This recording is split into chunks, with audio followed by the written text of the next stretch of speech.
लीजिए दोस्तों, big boss 15 का एक और वीकेंड का वार हमने देखा और आज सलमान भाई हमारे सामने थे। और सच बताऊं ना तो आज वीकेंड का वार कम था और आप ये कह सकते हैं कि खून खौलाने वाला एपिसोड ज्यादा था। मतलब हर एक शब्द पे, हर एक बात पे इस तरीके से खून खौल रहा था कि मैं इंतजार कर रहा था कि मैं कब रिव्यू करूं और आपको बताऊं कि मैं क्या फील कर रहा हूं। एंड सिर्फ मैं नहीं, मेरे ख्याल से बहुत सारे लोग जो हैं वो क्या फील कर रहे होंगे, जो कि बिग बॉस के फैन हैं, जो कि उमर रियाज के फैन हैं।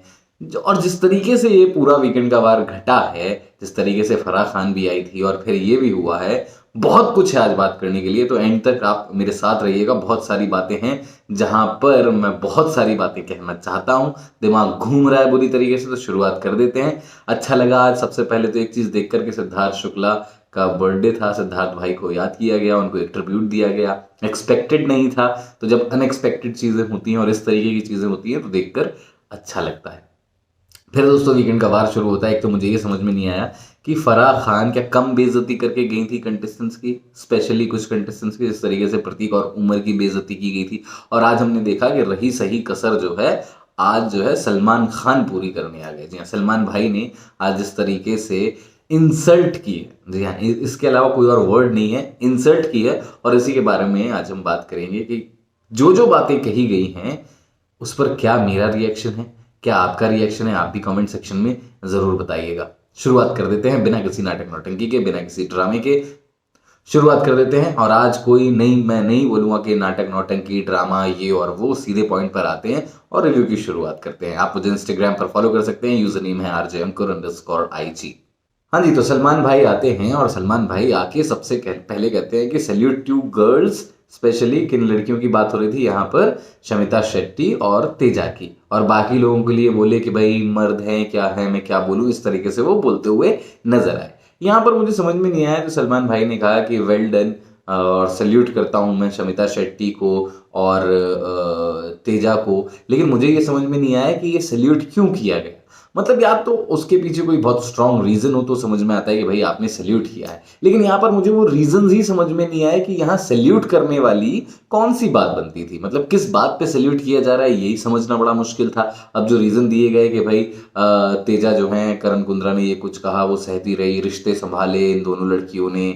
और तेजा जो है, मतलब तेजा को सहने के लिए सल्यूट किया जा रहा है। मुझे समझ में नहीं आ रहा है ऐसा क्यों हो रहा है। कि मतलब ये तो अजीब सी बात हो गई कि तेजा एक इंडिविजुअल भी है, तेजा एक इंडिविजुअल कंटेस्टेंट भी है। वो सिर्फ करण कुंद्रा की गर्लफ्रेंड नहीं है कि वो करण कुंद्रा से अपना रिश्ता संभाले हुए हैं तो बस सही जा रहा है तो उनको सल्यूट कर दिया जाए, ये मुझे समझ में नहीं आता है। जबकि जो तेजा के फैंस हैं, या जब मैंने भी कहा था कि जिस तरीके से करण कुंद्रा एलिगेशंस लगा रहे थे, या कहीं ना कहीं जिस तरीके की बातें वो विशाल कोटियन को लेकर तेजा से कर रहे थे, वहां पर तेजा का एक रिटेलिएशन, एक रिएक्शन बनता था, तेजा का फटना बनता था। एक सेल्फ रिस्पेक्ट वाली चीज होती है। और कहीं ना कहीं ये भी होता है कि आप कितनी तोहमत, कितनी इल्जाम मुझ पर लगा सकते हो, ये वाली बात थी। तो वहां तो हम एक्चुअली तेजा का एक रिएक्शन देखना चाहते थे, लेकिन तेजा ने वो बातें सह ली, एक्सेप्ट कर ली और जो है रिश्ते को संभाल लिया, इसलिए आप सल्यूट कर रहे हैं, ये मुझे समझ में नहीं आता। मतलब ये तो वो कहानी हो गई कि अगर फिनाले में टॉप 2 में करण और तेजा हैं और तेजा अपने बॉयफ्रेंड को, करण को ट्रॉफी अपने हाथों से दे देती है, तो उस मामले में भी फिर उनको सल्यूट किया जाएगा कि भाई आपने ट्रॉफी छोड़ दी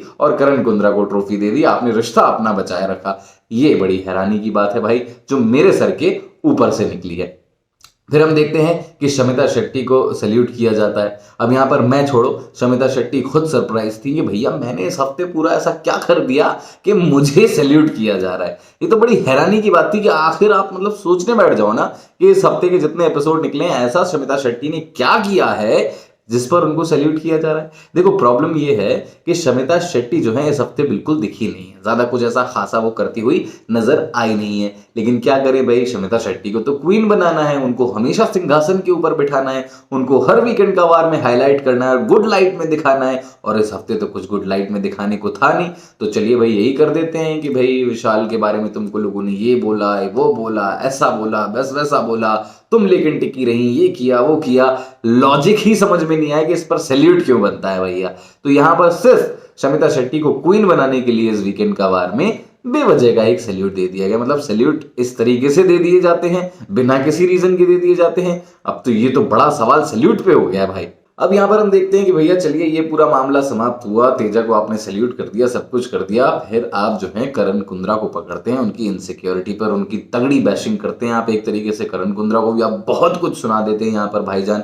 चलिए ठीक है, इसके लिए तो मैं भी बोल रहा था कि करण कुंद्रा जिस तरीके से तेजस्वी को ट्रीट कर रहे हैं, जिस तरीके से तेजस्वी पर सवाल उठा देते हैं, जिस तरीके से विशाल और तेजा को लेकर जो करण कुंद्रा का एक अलग ही थॉट प्रोसेस चल रहा है, वो मुझे भी ठीक नहीं लग रहा था। एक तरीके से बैशिंग की गई उस मामले में वो मुझे ठीक लगा, लेकिन बैशिंग तक ठीक था जब आप उनके रिलेशन की भविष्यवाणी ही करने लगे कि तुम बाहर 1 महीना भी नहीं खींच पाओगे, ये नहीं हो पाएगा, वो नहीं हो पाएगा। ये थोड़ा सुनकर ज्यादा लगता है कि भैया यहाँ पर उनके रिलेशन की काउंसलिंग क्यों की जा रही है, वहां उनके रिलेशन को मतलब आप इतना क्यों अपनी तरफ से भविष्यवाणी दे रहे हैं, ये समझना मुश्किल हो जाता है। भैया वो 2 लोग हैं, 2 मैच्योर इंडिविजुअल हैं, अपने रिलेशन को संभाल लेंगे, उनको जिस तरीके से संभालना होगा। करण कुंद्रा ने जो गलती की थी उस पर बैशिंग करना बिल्कुल सही है, इसमें मैं उनको गलत नहीं कहूंगा, लेकिन जिस तरीके से फिर उसकी भविष्यवाणी की गई वो मुझे कहीं से कहीं तक ठीक नहीं लगी। उसके बाद हम देखते हैं कि चलो भैया ये सब कुछ खत्म होता है और अब आ जाता है, मोर्चा खुल जाता है उमर रियाज के ऊपर। यहां पर मैं कहना चाहता हूं कि इतनी इंसल्ट आप बैक टू बैक एक कंटेस्टेंट की कैसे कर सकते हो, जबकि वो इतना ज्यादा गलती पर हो भी नहीं। मतलब आपने सेम इसी तरीके से इंसल्ट आसिम रियाज की भी की थी, तो यहां पर कोई डिफरेंस देखने को नहीं मिल रहा है। बिग बॉस 13 में आपने आसिम रियाज की इसी तरीके से इंसल्ट की थी और इस सीजन में हम देख रहे हैं कि आप उमर रियाज की भी इसी तरीके से इंसल्ट कर रहे हैं। फिर आप उसके प्रोफेशन को भी नहीं छोड़ते हैं कि आप मतलब साले डॉक्टर है ना, तो ये क्या क्या भाषा होती है, ये मुझे समझ में नहीं आता कि आप एक तरफ सैल्यूट दे रहे हैं उन 2 लड़कियों को जिनके रीजन हमें समझ में नहीं आ रहे हैं, और एक डॉक्टर, एक प्रोफेशन ऐसा है उसको आप गाली देकर बात कर रहे हैं, साले कह के बात कर रहे हैं, जबकि इस प्रोफेशन को सैल्यूट करना चाहिए। और क्यों करना चाहिए ये तो मुझे बताने की जरूरत है नहीं। पिछले 2 साल जिस तरीके से पूरे दुनिया भर में गुजरे हैं, तो डॉक्टर्स के लिए क्यों सैल्यूट बनता है ये तो हम सभी जानते हैं। पहली चीज तो ये हो जाती है। तो यहां पर आप चलिए मतलब रिस्पेक्ट उस प्रोफेशन को तो छोड़िए, आप उस प्रोफेशन की धज्जियां ही उड़ाए दे रहे हैं। आप उस प्रोफेशन को लेकर क्या नहीं बोले दे रहे हैं कि साले डॉक्टर होना तुम जाहिल हो, तुम में सेंस नहीं है, तुम में ये नहीं है, तुम में वो नहीं है। इससे पहले भी हमने देखा है कि क्या ऐसे ही तुम अग्रेसिव डॉक्टर हो, क्या ऐसे तुम्हारे पास पेशेंट आएंगे, ये होगा वो होगा।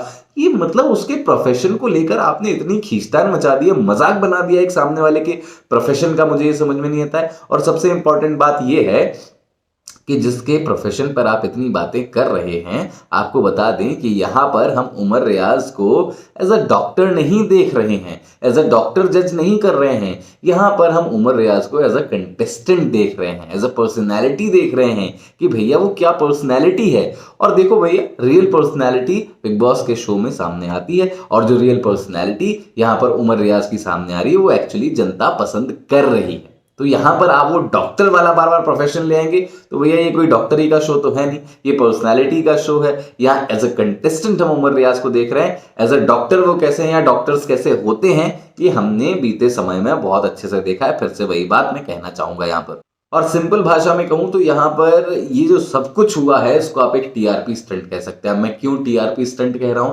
क्योंकि पता है भैया कि जब जब उमर रियाज को आप बैश कर देते हैं या इंसल्ट कर देते हैं या फिर आप उसके प्रोफेशन को लेकर खींचतान करते हैं, प्रोफेशन की धज्जियां उड़ाते हैं, सोशल मीडिया पर काफी चर्चे होते हैं, चारों तरफ चर्चे होते हैं। आपको पता है, बार बार आपने देखा है, ऐसा नहीं है कि बिग बॉस की जो टीम है वो नहीं देखती है कि भाई जिस तरीके से वीकेंड के बाहर गुजरे हैं उसके बाद क्या रिएक्शन आए हैं। तो जब देख लिए कि रिएक्शन ऐसे आते हैं तो आप और जानबूझकर बार बार उसके प्रोफेशन को पकड़ते हैं। तो ये सिर्फ एक टीआरपी स्टंट था, लेकिन बहुत ही गंदा टीआरपी स्टंट था, वर्स्ट टीआरपी स्टंट आप इसको बोल सकते हैं। क्योंकि अगर आप एकदम इंसल्ट करके टीआरपी कमाना चाहते हैं तो वो किसी काम की नहीं है भाई, और ऐसी टीआरपी का कोई फायदा नहीं है। कि आपने जो तरीका चुना यहां पर टीआरपी बटोरने का वो मुझे कहीं से कहीं तक सही नजर नहीं आता है। और दूसरी चीज ये हो जाती है कि चलो उमर को तो आपने जो बोला सो बोला, उसके बाद आप आसिम रियाज को भी नहीं छोड़ रहे हैं। आप आसिम रियाज को कैसे लेकर आ सकते हो इस पूरे मामले में मुझे समझ में नहीं आता है। जबकि भाईजान आप खुद ही कह देते हैं कि भाई जो बंदा यहाँ पे नहीं है उसको मत ड्रैग करो, उसको मत सामने लाओ। चलिए भाई आपने ड्रैग भी कर लिया, आप उसको लेकर भी आ रहे हैं तो किसी अच्छे एग्जाम्पल के लिए लेकर आए, एक अच्छी बात बताने के लिए लेकर आए तो भी समझ में आता है। लेकिन आप तो यहाँ पर क्या बोल रहे थे कि बददिमाग था आसिम, चीखता था आसिम, लड़ता था आसिम, बदतमीज था आसिम, इस तरीके की बातें आप कर रहे हैं, मुझे समझ में नहीं आता है। यहाँ पर तो आपने दोनों ही भाइयों का फायदा उठा लिया। आपको बताया कि उमर पे बात करें, उमर के प्रोफेशन पे बात करें तो किस तरीके का भूचाल आ जाता है सोशल मीडिया पर, किस तरीके से चर्चाएं होती हैं सोशल मीडिया पर। आप ये भी जानते हैं कि जब आसिम को आप ऐसे ड्रैग करेंगे, ऐसे घसीटेंगे और एक तरीके से आसिम को भी इंसल्ट ही करेंगे उसके भाई के सामने, तो यहां पर आप जानते हैं कि फिर से भूचाल आएगा, फिर से चर्चाएं होंगी। और बिग बॉस तो जानते ही हैं कि दोनों भाइयों को अगर आपने पकड़ लिया तो सोशल मीडिया पर ट्रेंड पे ट्रेंड चलना शुरू हो जाते हैं, अगर आप उनके बारे में कुछ ऐसी चीज बोल दें जो कि कहीं से कहीं तक जस्टिफाइड नहीं है, रीजनेबल नहीं है, और आपको ये पता था, इसीलिए आपने ये किया। तो देखो वही हो रहा है, वही कुछ हो रहा है। हम चर्चाएं कर रहे हैं, हम बातचीत कर रहे हैं, और यही बिग बॉस चाहते थे। तो कहीं ना कहीं एक तरीके से उन्होंने तो अपना पर्पस सॉल्व कर लिया है भाई। अब यहां पर भी कहानी नहीं रुकती है। सलमान भाई बोलते हैं कि अभी तुमको ठीक तरीके से समझा रहा हूं, ये आखिरी बार समझा रहा हूं, फिर मैं अपने लेवल पे आकर समझाऊंगा। भैया मतलब अब कौन से लेवल पर आकर समझाना है, मुझे समझ में नहीं आ रहा है। आपने इतनी धज्जियां उड़ा दी हैं, आपने उसको इंसल्ट कर दिए, इस तरीके का शब्दों का इस्तेमाल कर दिया है, उसके प्रोफेशन को तार तार कर दिया, और एक बार नहीं 10 बार कर दिया है। अब क्या बचा है? अब जहां अंदर घुसकर जाकर थप्पड़ मारना ही बचा है। तो क्या अब क्या थप्पड़ मारने वाले हैं आप अगले वीकेंड का वार में? तो वो बता दीजिए, वो समझना बड़ा मुश्किल हो गया है भाई। और यहां पर देखो यहीं तक कहानी नहीं रुक रही है। फिर करण कुंद्रा को लाते हैं कि भाई ये तुम्हारी गर्लफ्रेंड के बारे में ये बोलता है, ये बोल रहा था कि वो पेड़े बेचती है, एड़ा बन के पेड़ा खाती है। करण तुम्हारा क्या रिएक्शन है साहब? करण क्या रिएक्शन देगा भाई इस पे उमर को? क्या मतलब यहां पर एक तो पहली चीज ये कि उमर ने कोई बहुत बड़ी बात तो नहीं बोल दी थी, कोई ऐसा बहुत बड़ा या बहुत गंदा स्टेटमेंट तो नहीं बोल दिया था कि जिसपे तेजा का रिएक्शन आए या करण कुंद्रा का रिएक्शन आए। सिंपल सी बात यह है कि यहाँ पे करण भी क्या बोलेगा, क्योंकि करण ने खुद ने तेजा पर इस तरीके से सवाल उठाए हैं। करण ने खुद तेजा से कई बार इस तरीके के सवाल पूछे, ऐसी बातें की, कई बार उमर के साथ बैठ के भी उसने तेजा को डिकोड किया है या तेजा का गेम समझने की कोशिश की है। तो करण भी क्या बोलता है यहां पर? सिंपल सी बात ये हो जाती है। एक तरीके से देखा जाए तो कहीं ना कहीं करण कुंद्रा और उमर रियाज के बीच में फूट डाली गई यहां पर, है ना, कि ये दोनों भिड़ जाएं। और अगर ये दोनों भिड़ जाते हैं तो भी बिग बॉस अब एक नया खेल शुरू कर देंगे कि चलिए भिड़ गए तो फिर उमर रियाज के ऊपर एक नया तोहमत ये लग जाएगी कि भाई ये तो अपने भाई आसिम रियाज को फॉलो कर रहा है। आसिम ने सिद्धार्थ से शुरुआत में दोस्ती की थी, बाद में सिद्धार्थ के अगेंस्ट हो गया था। अब देखो उमर रियाज भी यही कर रहा है कि पहले तो दोस्ती की थी करण कुंद्रा से, और अब देखो उसी से भिड़ रहा है, अपने भाई को ही फॉलो कर रहा है। मतलब यहाँ पर एक तो आप खुद ही भिड़ा रहे हैं, और अगर वो गलती से भिड़ गया तो उस पर भी आपने अपनी रोटियां सेक लेनी है। तो ये समझना बड़ा मुश्किल हो गया है कि भाई उमर रियाज को किस तरीके से टारगेट किया जा रहा है। मतलब एक तरीके से देखकर तो ये लग रहा है कि आप शमिता और तेजो को इतना हाईलाइट करना चाहते हैं, इतना अपलिफ्ट करना चाहते हैं, इतना ग्लोरीफाई करना चाहते हैं कि आप बाकी लोगों की धज्जियां ही उड़ा दे रहे हैं, उनको बेवजह ही बैश किए दे रहे हैं। अभी तक तो यही कहानी में समझ में आ रहा है। वहीं दूसरी तरफ देखें तो इन सब में प्रतीक सहजपाल कहां खो गया भाई? उसके बारे में बात ही नहीं हुई, कोई जिक्र ही नहीं किया, एक तरीके से इग्नोर ही कर दिया गया। और ये वार्निंग साइन है प्रतीक सहजपाल के लिए भाई, क्योंकि प्रतीक सहजपाल के बारे में कोई बात ही नहीं हो रही है। वो लड़का इतनी मेहनत करता है, इतना कुछ पूरे दिन उसके दिमाग में big boss big boss big boss चलता है, पूरे दिन उसके दिमाग में ये गेम शो ही चलता है, और आपने उसको साइडलाइन ही कर दिया है। मतलब अभी तक तो ऐसा लग रहा है कि फोकस जो है वो है करण, तेजा, शमिता, उमर, इन्हीं पर बातचीत हो रही है, इन्हीं पर चर्चाएं हो रही है, और प्रतीक जो है कंप्लीटली साइडलाइन कर दिया गया है, जो कि प्रतीक के लिए अच्छा नहीं है। एक गलत साइन यहां पर प्रतीक के लिए, और प्रतीक को ये बात समझनी होगी, बहुत जरूरी है भाई। अब यहां पर राजीव भी देखिए, आज राजीव ने भी उमर के ताबूत में कील ठोकने की कोई कसर नहीं छोड़ी। मतलब राजीव को यहाँ भाईजान फिर से बताते हुए नजर आए कि तुम्हारी दीदी ही सब कुछ है, दीदी के नाम की 2 अगरबत्ती रोज लगाया करो, तुम्हारी दीदी तुम्हारे बारे में ही सोचती है, दीदी जो तुमसे कहती है वो किया करो, दीदी तुम्हारा कभी बुरा नहीं चाहेगी, तुम ये नहीं वो नहीं। और यहाँ पर भैया राजीव भी जो है, मैंने हमेशा कहा है कि जिस तरीके से वो बंदा पलटता है, और उमर को जब जब उमर ने सपोर्ट किया राजीव को, मैंने हमेशा यही कहा है अपने डिकोड में कि भाई उमर को सावधान रहना चाहिए, ये बंदा कभी भी पलट जाता है। आज भी हमने देखा कि मैं बहुत पढ़ा हुआ था, फिर ये हो गया, फिर वो हो गया, और उमर ने मेरे को बोला तो फिर मैंने ये कर दिया, पूरा उसने उमर के माथे पे फोड़ दिया भाई। मतलब वैसे ही आज उमर को लेकर जिस तरीके से भाईजान ने बातें की हैं, वही हजम नहीं हो रही थी। फिर वो गुस्सा राजीव की शक्ल देखकर भी आने लगा कि भाई तू क्या कर रहा है यार। तो ये आज बहुत ही अजीब तरीके का एक सिनेरियो देखने को मिला कि जहां ऐसा लगा कि कसम ही खा के आए थे कि आज तो भैया उठा के रगड़ देंगे, चाहे मुद्दा हो या ना हो, चाहे कोई बात हो या ना हो, हम तो बात किए ही जाएंगे। फिर गलतफहमी के गुब्बारे फोड़े गए। यहाँ पर शमिता ने फिर उमर को पकड़ लिया कि भैया अग्रेसिव है, बिलो द बेल्ट हिट करता है, ये करता है, वो करता है। फिर भाईजान कहते हैं कि भाई उमर 10 हफ्ते हो गए हैं, अभी भी नहीं समझोगे तो मैं ये करूंगा वो करूंगा।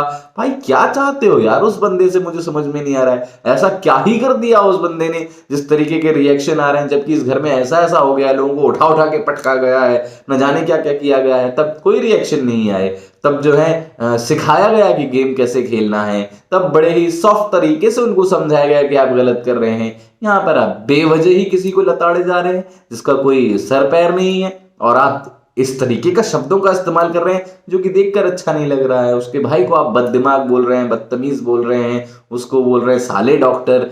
क्या है ये, व्हाट इज दिस, मुझे समझ में नहीं आ रहा है भाई। और ये गुस्सा शायद इतनी आसानी से शांत नहीं होगा। देखते हैं कि आगे क्या होता है और उमर इन सारी चीजों से कैसे डील करता है। आई जस्ट होप कि भाई उमर जो है वो अपना मोराल डाउन नहीं करे। एंड बाहर तो फैंस बैठे ही हैं सपोर्ट करने के लिए, आप लोग करते रहिए सपोर्ट, बहुत जरूरी हो गया जिस तरीके से उसके साथ बिहेव किया जा रहा है। आज के लिए इतना ही, बाकी कुछ रह गया तो आप कमेंट सेक्शन में जरूर बता दीजिएगा। अभी के लिए इतना ही, देखते रहिए बॉलीवुड स्पाई।